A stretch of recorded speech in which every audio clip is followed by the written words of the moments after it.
Nama Om Vishnupadaya Krishna Prestaya Bhutale Srimati Bhaktivedanta Swaminiti Namane Namaste Saraswati Deve Gauravani Pracharne Nirvishesha Shunyavadi Paschachadesha Tarne Sri Krishna Chaitanya Prabhu Nityananda Sri Advaita Gadadha Shivasadi Gaura Bhakta Vrinda Hare Krishna Krishna Krishna Hare Hare Hare Rama Rama Rama Hare Hare Vanchakapatarubhyas cha kripa sindhubhya eva cha Patitanam pavanebhyo vaishnavebhyo namo namaha. Devotees, we're continuing with chapter 3. And this evening we are hoping to complete chapter 3. We have the final subsection of the fourth section about karma yoga, acting out of duty to set an example. So that we have to do, that's from verse, I think, 31. Let's just check. No, 33. Yeah. So we're going to start with verse 33 and go to the end of the chapter. Just to remind us a little from last night, that this section, the section where we are, the overall section, is about karma yoga or devotional service. Yeah. The point is raised a few times that ultimately we're talking about devotional service. Very similar and often the same principles apply. So the idea was that you, Arjuna, you think you're transcendental, you don't need to do your Kshatriya Dharma. But even if you really are transcendental, actually, still you should do your Kshatriya Dharma in order to set a good example for common people who don't really know about, like transcendental subjects particularly. But when you do your Kshatriya Dharma, you do it in Krishna consciousness, with detachment, being attached to Lord Krishna, to the Lord himself. You do it like that. So you're not just setting an example of being a Kshatriya. You're setting an example which is connected with Krishna consciousness. And in this way, if the people are encouraged nicely by good example and good teaching as well, then they can come to the transcendental level. Even though they're starting from ignorance, they can come to the transcendental level, and ultimately they can go back to Godhead.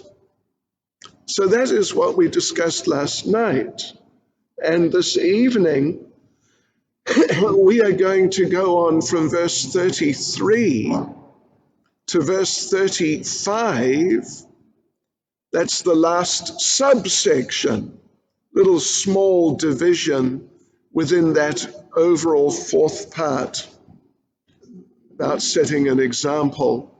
So this is now titled, One Should Perform One's Duty in Krishna Consciousness according to one's nature, without attachment or aversion. Okay. So let us just read. There's only 3 verses.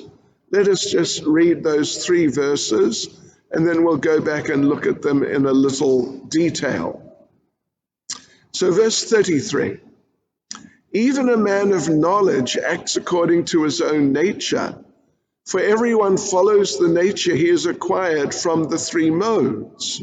What can repression accomplish? Yeah, this is similar. Anyway, we're just reading the verses. I'll comment shortly. Okay, so what can repression accomplish? There are principles to regulate attachment and aversion pertaining to the senses and their objects. One should not come under the control of such attachment and aversion because they're stumbling blocks on the path of self-realization. That's an interesting point. Yeah, important point. Watch out for attachment and aversion. And 35, it's far better to discharge one's prescribed duties, even though faultily, than another's duties perfectly. Distraction in the course of performing one's own duty is better than engaging in another's duties, for to follow another's path is dangerous. Okay, those are the three verses we're looking at first of all, 33 to 35. Let's just have a little closer look now. 33, even a man of knowledge acts according to his own nature, for everyone follows the nature he's acquired from the three modes. What can repression accomplish? So, of course, what Arjuna is suggesting is a program of repression. Just repress my Kshatriya nature and act like some sort of renunciate, which it's just not Arjuna. It's just not Arjuna. So this reminds us of verse 5.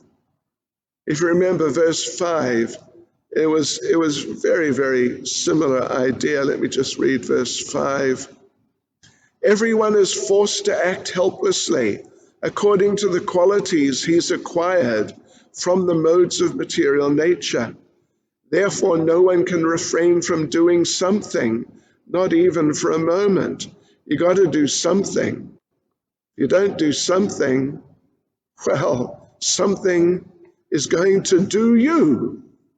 So, yeah, something will push you to do it. Okay, so it's similar to verse 5, which we just read a moment ago. And in the purport here, Srila Prabhupada makes the point that to get free from these things, to get free from the modes, you have to be Krishna conscious. There's no other way. You can't really force yourself to do something you don't want to do, or not to do something which is just really you. Yeah. But if you're Krishna conscious, then you can transcend these things, not just like on the spot, but gradually. Gradually you can do your duty in a renounced spirit for the pleasure of Krishna, and gradually you will progress and become free from the modes, become transcendental. Yes, so, and Prabhupada makes the point that there are many people who are trying to be yogis, trying to be some sort of spiritual person, but because they're not ready, even though they try, after a while they fail. So Prabhupada goes on to explain, this is all in the purport there, it would have been better if they stayed in their position rather than sort of like before they're ready, prematurely try to renounce things. Yes.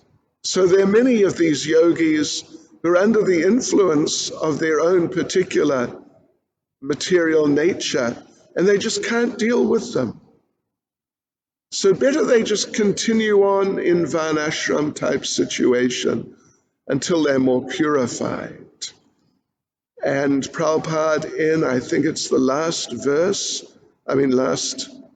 little sentence or so of the purport, Srila Prabhupada says, no one should suddenly give up his prescribed duties and become a so-called yogi or transcendentalist artificially. It is better to be situated in one's own position and to try to attain Krishna consciousness under superior training. Thus one may be freed from the clutches of Krishna's Maya. Well, this is the point that we're making here. Don't take big chances. Carry on doing your duties in a renounced spirit as much as possible, offering the results to Krishna as much as possible. Gradually purification will happen, and you'll be able to give up those sort of karma kandya Vedic varnashram duties and come to a higher level. So 34, there are principles to regulate attachment and aversion pertaining to the senses and their objects. One should not come under the control of such attachment and aversion because they're stumbling blocks on the path of self-realization. Yes, so the point and principle is that one has to do one's duty. It's being advised that you do your duty, but in a spirit of detachment. And that detachment is from becoming detached from, you could say, enjoyable things on the material level. And you have to become free from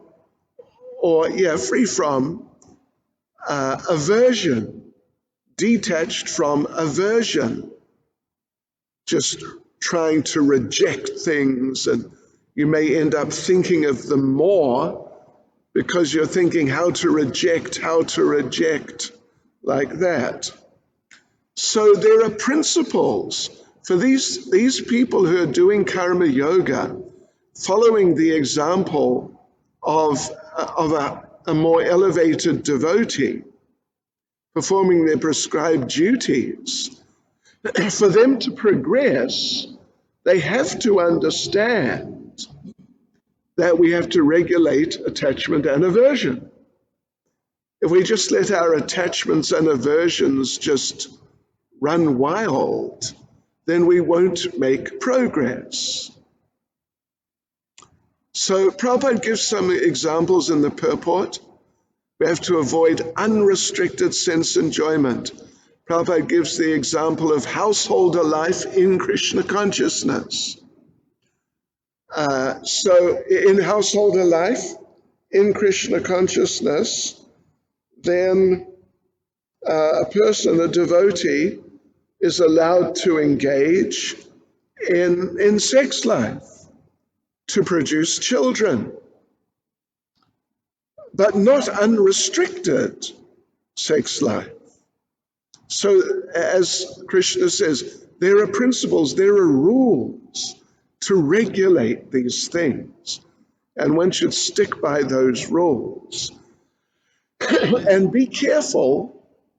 And in the purport, Srila Prabhupada makes a kind of, it's a nice, expresses things in a nice way. Even though you're doing karma yoga, or even devotional service, bhakti yoga, you must follow these principles for regulating attachment and aversion. Because even though you're engaged nicely in these ways, if you're not careful, as we read in the second chapter, just one of the senses if it's not properly engaged, can lead a person astray. Just one of the senses. And so Prabhupada says, there is danger even on the royal road.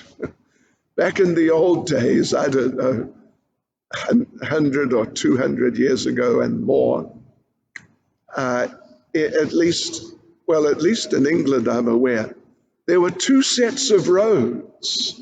One set was for the common people like you and me. The other set, which was much nicer, was for the royalty. But still sometimes accidents happened on the royal roads. Not as much as on the common road. Yeah. All right, and so now 35, and this is a slightly different point, but it's very relevant for Arjuna, and in general, it's a very important point.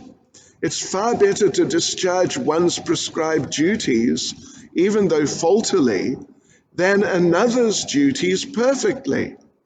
Distraction in the course of performing one's own duty is better than engaging in another's duties, for to follow another's path is dangerous. So the thing is, well, in the purport, Prabhupada talks about those who are Brahmins should do Brahmin duties, those who are Kshatriyas should do Kshatriya duties, and not get mixed up, generally. Arjuna, of course, is suggesting that even though he's a Kshatriya, he should stop doing Kshatriya duty and engage in something along the lines, at least, of Brahminical duty. You know, it's hardly even like real Brahminical duty, what Arjuna is suggesting. Anyway, it's something related.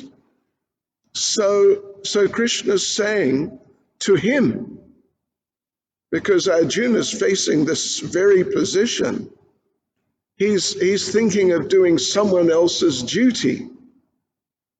And he thinks he can do that better than he can do his own duty of being a Kshatriya and fighting. But the problem is, and it's a very serious problem, is that, and it applies in the case of Arjuna specifically, but it may apply to us also, is that temporarily, due to some circumstances, a person may feel, I don't want to do my duty. This is exactly Arjuna's situation. Oh, let me do some other duty. Due to some circumstances, some emotions being stimulated by some situation, a person may feel attracted to doing someone else's duty, but it's just because of the force of circumstances. And when things normalize themselves again, then the person will find that they can't continue doing the other person's duty because it's not really who they are. And they will just lapse back into their regular duty. This is what Krishna's telling Arjuna, that right now, because of the circumstances, you may feel that you don't want to be a Kshatriya, you want to be a Brahmin, maybe. But after a while, when things settle down, your Kshatriya nature will just push you. You'll have to go back to Kshatriya activity. And if now you've got yourself involved in this other activity of another varna, then you may become very confused. And therefore Krishna says, to follow another's path is dangerous, because you'll find, no, I can't do it. So a person will at least end up very confused about what to do and what not to do. So therefore Arjuna should just continue doing his Kshatriya duties, even though temporarily he feels uncomfortable like that. But then Prabhupada does make the point that if someone is fully Krishna conscious, they may be able to change their position in Varnashram. There are examples. Vishvamitra changed his position. What was he? He was a Kshatriya. Vishvamitra was Kshatriya. He became Brahmin because he was very advanced spiritually. But if you're just a normal person or even a normal devotee, you can't do that. The relevancy of this for devotees is that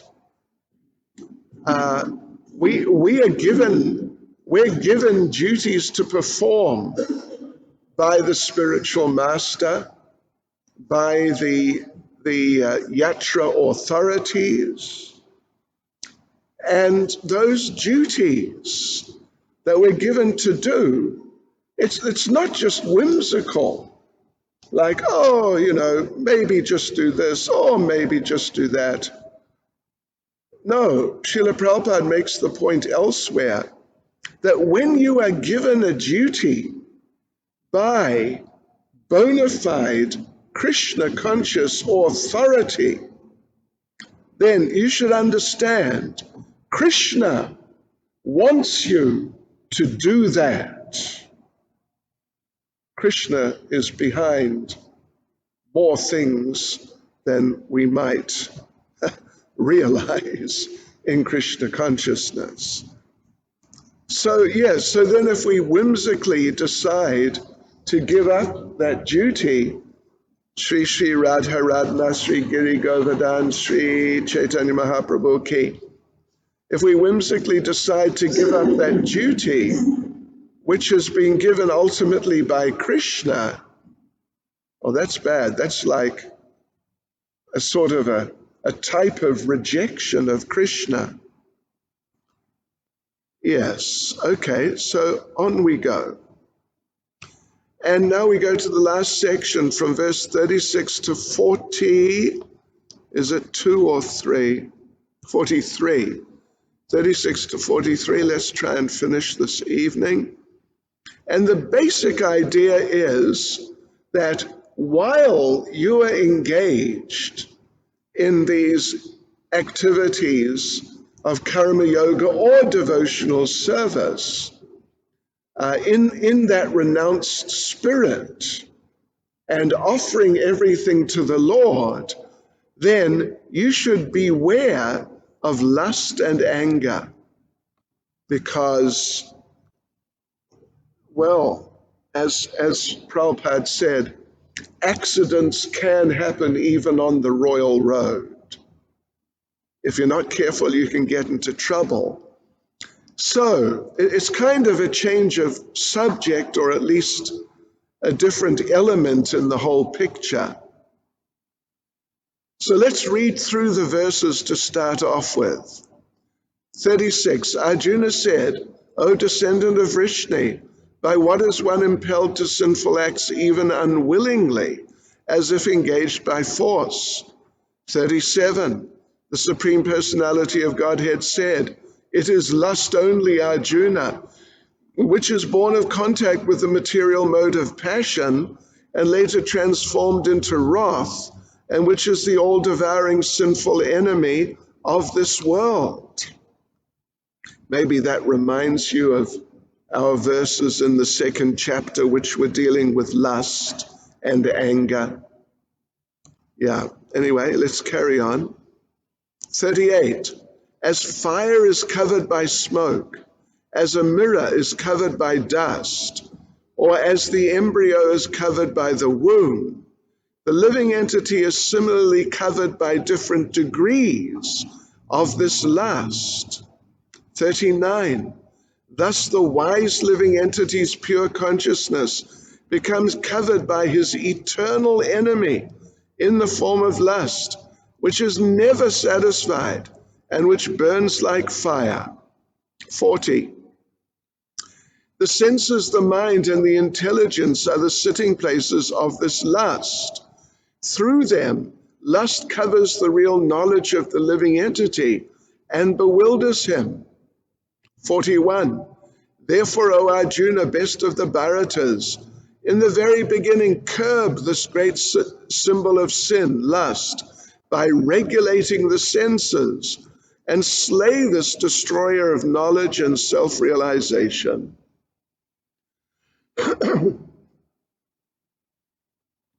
42. The working senses are superior to dull matter. Mind is higher than the senses. Intelligence is still higher than the mind. And he, the soul, is even higher than the intelligence. And the last verse in this whole chapter, 43.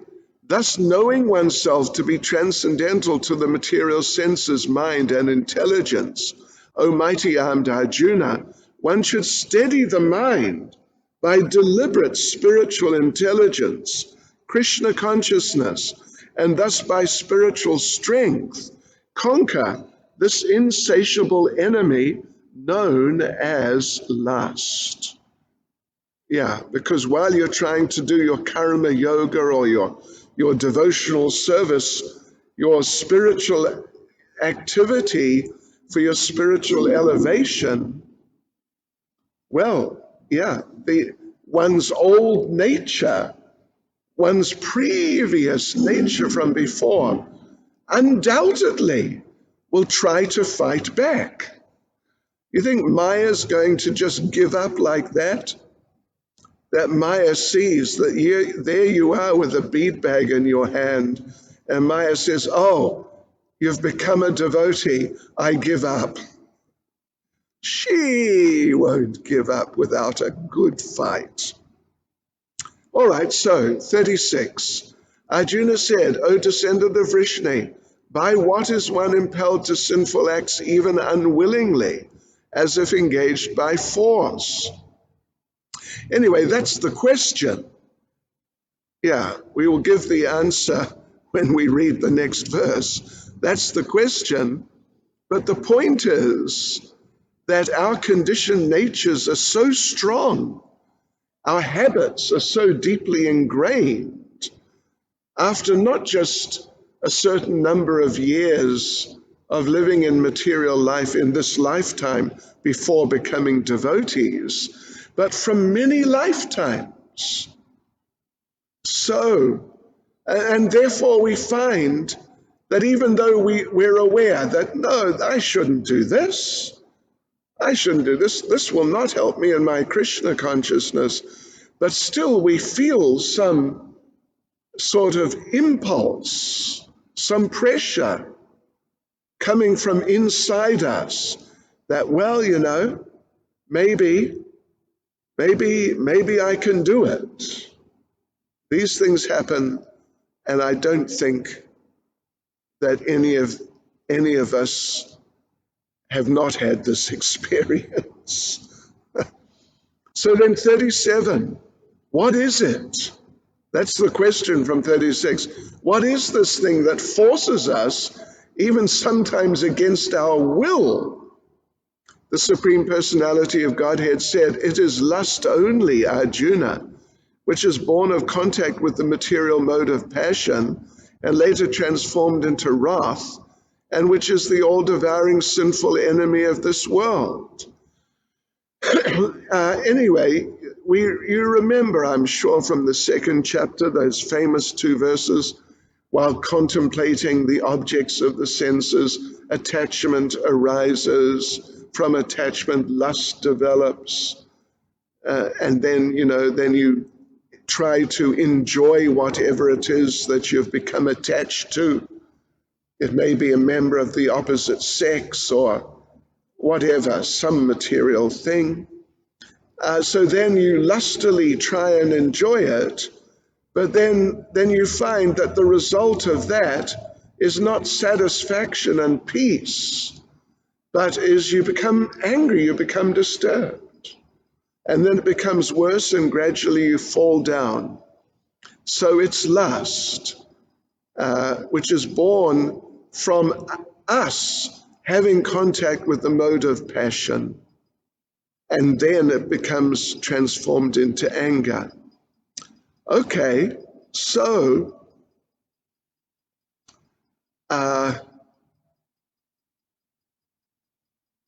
what happens then, Prabhupada explains in the purport, is that we have a natural love for Krishna within us already, but it becomes, due to contact with Maya, it becomes transformed into lust. And you may think it's still love, but it's not, it's lust. Love means the desire to please the beloved, and lust means the desire to please me. And Prabhupada says, just like milk may be soured and made into yogurt, some sort of souring agent is put in, and then the milk, which is naturally sweet, it becomes sour. Yes, so like this all happens through misuse of our minute independence. Yeah. And the idea is, in the material world, that if we try to enjoy things through lust and we become frustrated, then if we've got at least a little intelligence, then we'll understand that no, this whole program is not right. Prabhupada does mention that it's possible, for example, to use anger in devotional service, like Hanuman. He punished Ravana. He used anger, but he was not being used by the anger, or even lust, like householders having children. They're using lust, but dovetailing it into Krishna consciousness to have a nice Krishna conscious family, and becoming purified in the course of doing that, as long as they do it nicely, of course. Well, Srila Prabhupada explains something interesting here. Listen to this. Elsewhere, he says, Narottam Das prays in Prema Bhakti Chandrika, I will engage lust, anger, greed, illusion, madness, envy, and pride in proper ways in Krishna consciousness. And by defeating these enemies, I'll feel happiness in my heart as I peacefully worship Govinda. I will engage lust by offering it in Krishna's service, means in Krishna conscious household life. I will direct anger towards those who are envious of the devotees, like we mentioned Hanuman, or Arjuna for that matter, at least when he eventually does fight. I'll be greedy to hear the topics of Hari in the association of devotees. I'll feel illusioned without achieving my worshipable Lord. I'll be maddened while singing the glories of Krishna. In this way, I'll engage these enemies in their proper places. 38. As fire is covered by smoke, as a mirror is covered by dust, or as the embryo is covered by the womb, the living entity is similarly covered by different degrees of this lust. So 3 degrees. Fire covered by smoke, mirror covered by dust, embryo is covered by the womb. So,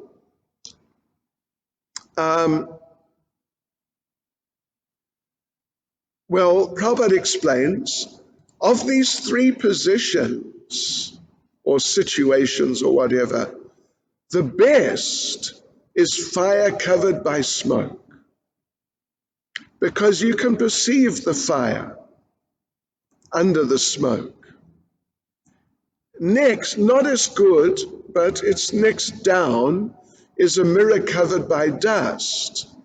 But the worst is the embryo covered by the womb.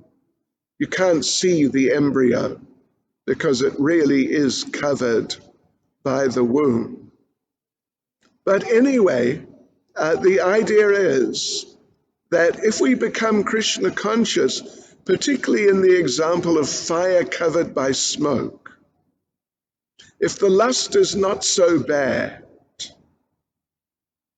if the lust is just like smoke, then the fire of Krishna consciousness, if the fire is handled nicely, then the fire will break through the smoke. So yeah, therefore that's the best position.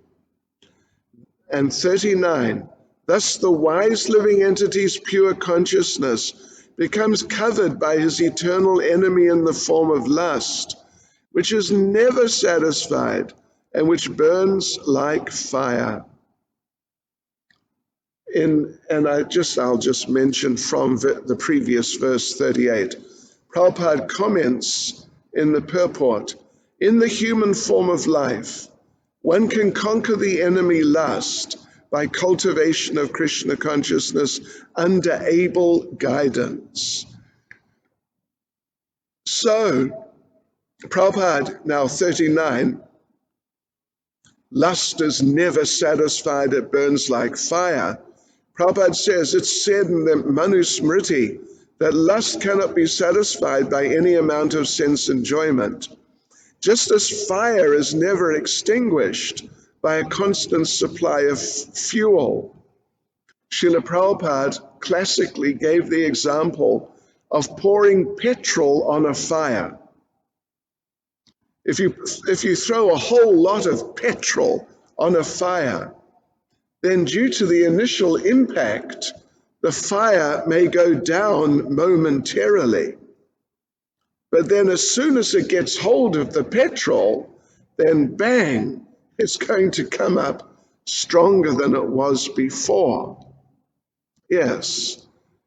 So like this, Prabhupada explains that people in this world, they're like prisoners in a jail. And what is the prison? It's their lust. Their lust is keeping them imprisoned. If they become Krishna conscious, seriously, they'll become free from lust, and then they'll become free to act happily in Krishna consciousness. So Prabhupada says, I think at the end of the purport, let me just check. Srila Prabhupada says that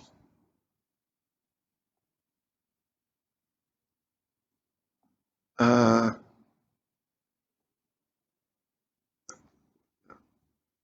I doing?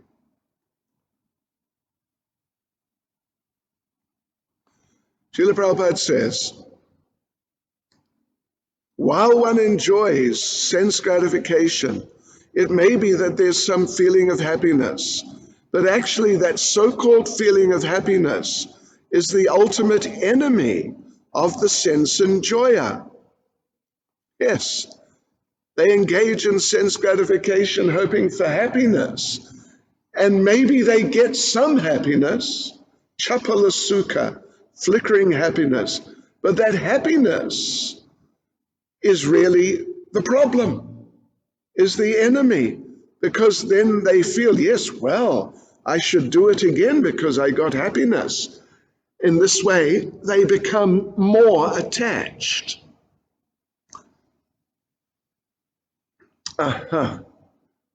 Okay, and then, so that was, that was 39. So now 40.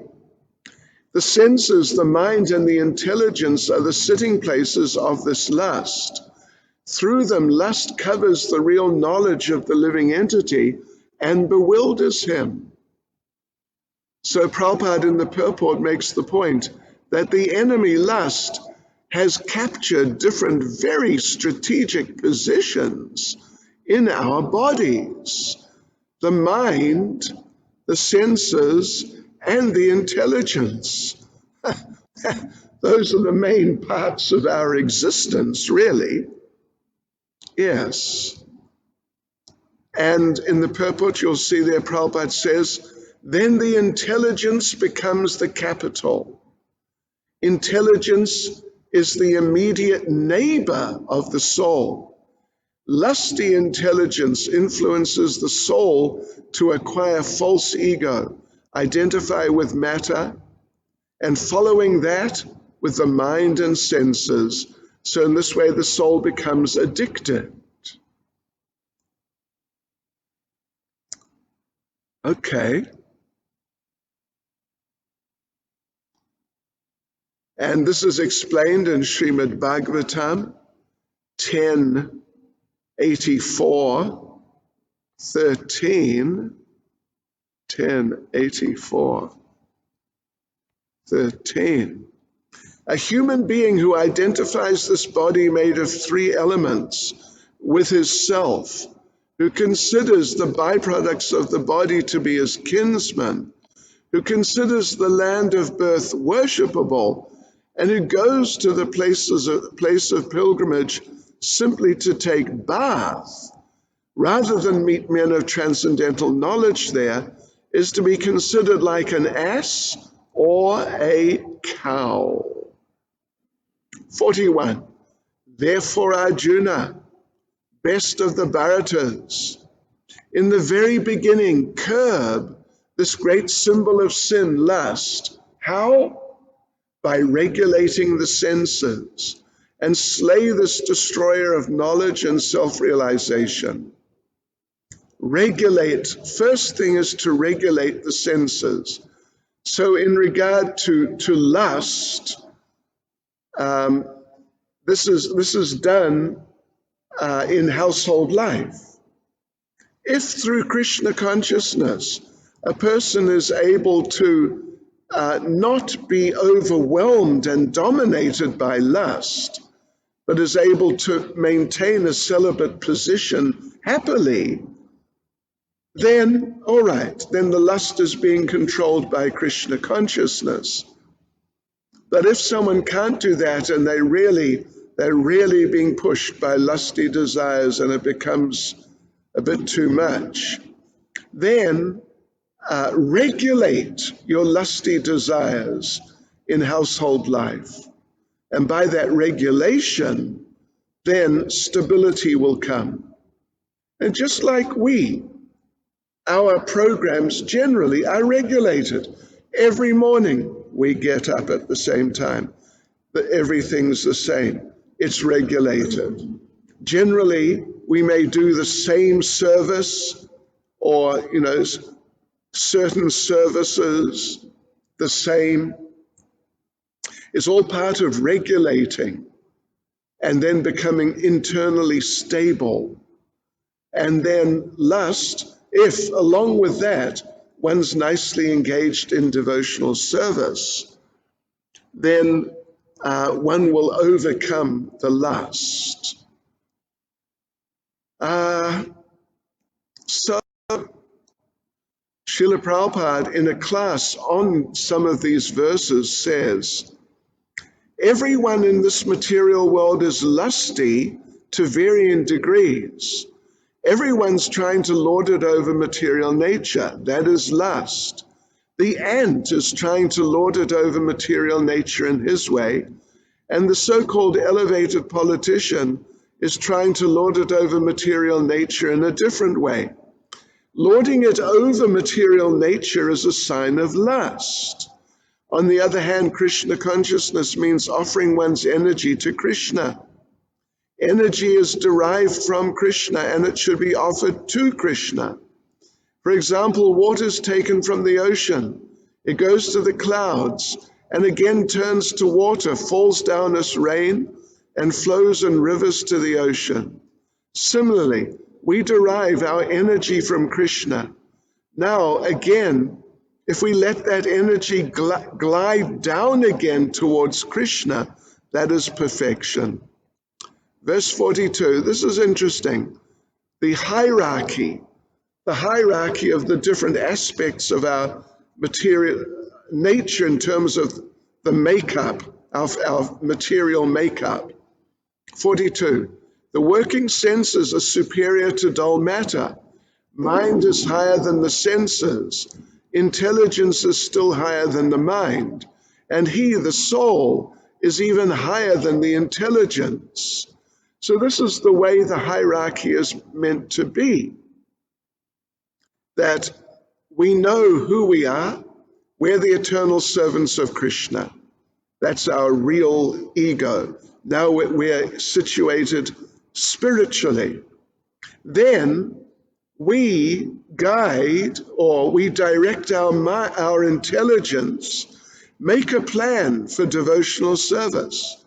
The intelligence tells the mind, engage the senses. So the intelligence makes a plan and then tells the mind, engage the senses in carrying out the plan, and the senses then engage the sense objects in carrying out the plan, and that's the correct hierarchy.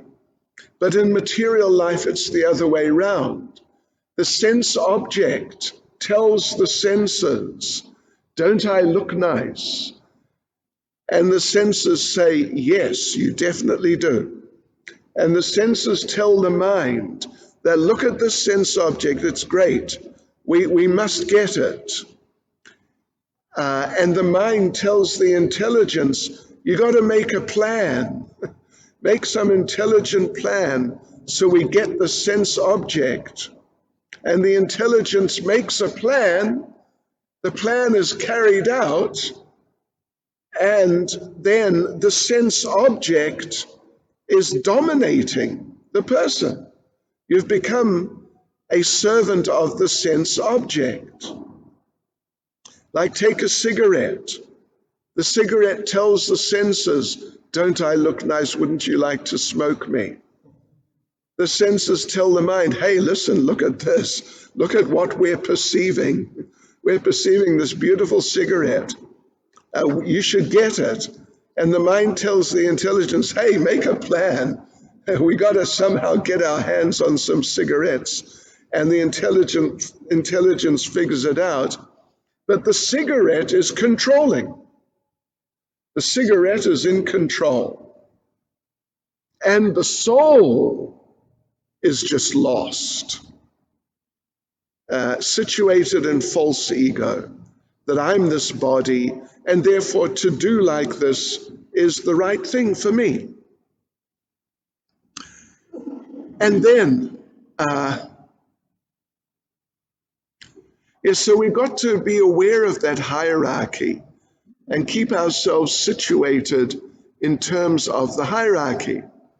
So verse 43, last verse, thus knowing oneself to be transcendental to the material senses, mind, and intelligence, O mighty armed Arjuna, one should steady the mind by deliberate spiritual intelligence, Krishna consciousness, and thus by spiritual strength conquer this insatiable enemy known as lust.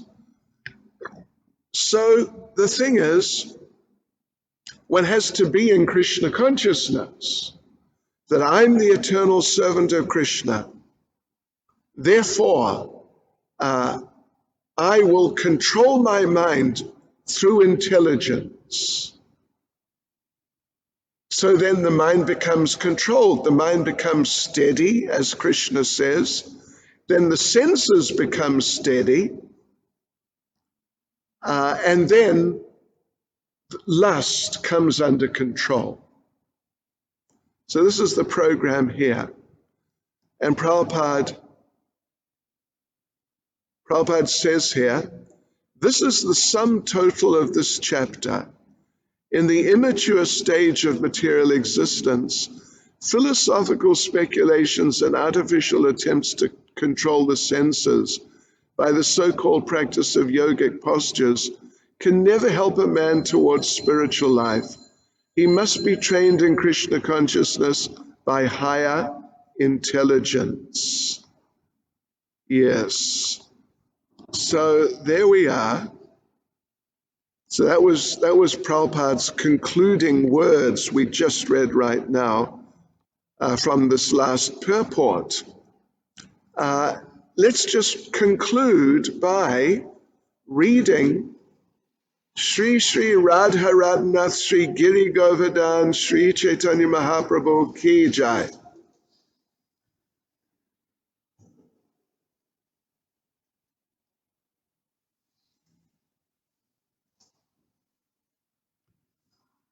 Okay, please just sit down for 2 minutes.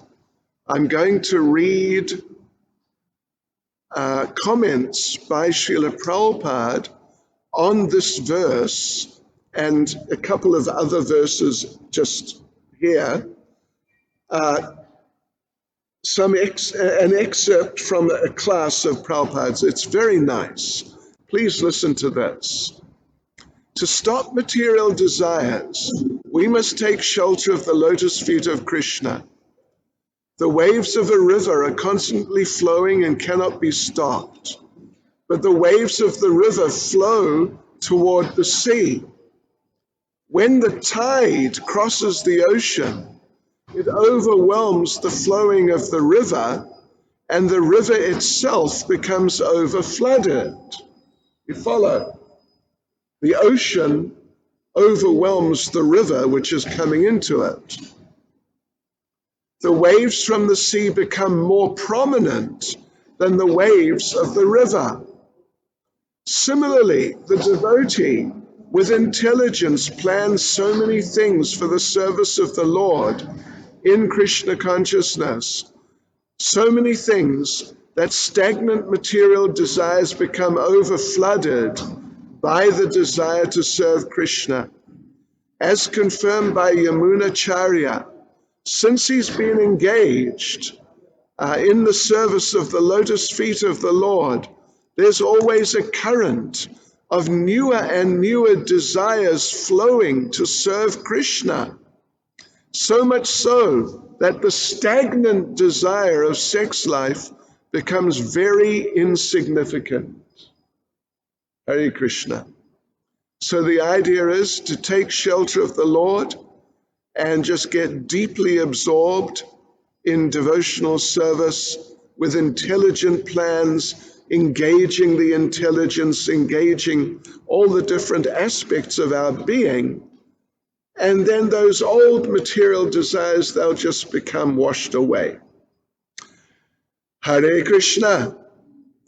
Srila Prabhupada Ki Jai.